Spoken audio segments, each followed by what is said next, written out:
maneno ya Lamu.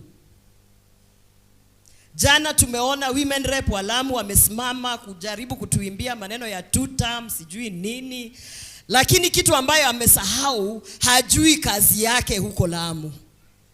Mimi kama mama ambaye ako na watoto, wacha niwaambie huko Lamu, wamama wanakufa wakienda kuzaa. Watoto wanakufa pale wakizaliwa Lamu. Lamu is the county that accounts for more than 60% of maternal deaths in this country.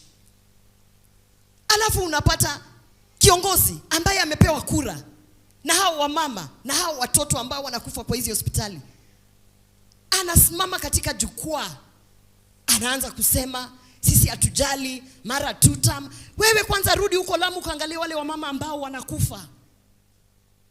Pesa mnakula ya NGCDF badala muangalie maneno ya wamama. Mimi mnajua nimechampion kitu ambayo tunaita period poverty. Si mnajua, mmeniona nikipatiana zile sanitary pads. Huyo mudhoni mmoja kwa simu yangu, hata nikitaka niwaonyeshe message ambazo amekuwa akinitumia, mheshimiwa tafadhali leta zile sanitary pads na kuomba ukuje tupatiane, badala aende kutafuta njia ambaye atasimamia wale wasichana wa Lamu na wamama.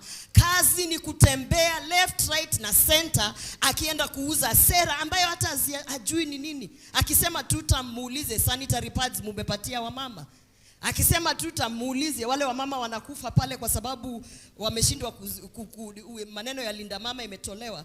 You know, we must honestly as leaders, na mimi ni mama ambaye leo nimepata hii nafasi ya kuongea kwa hii jukwaa.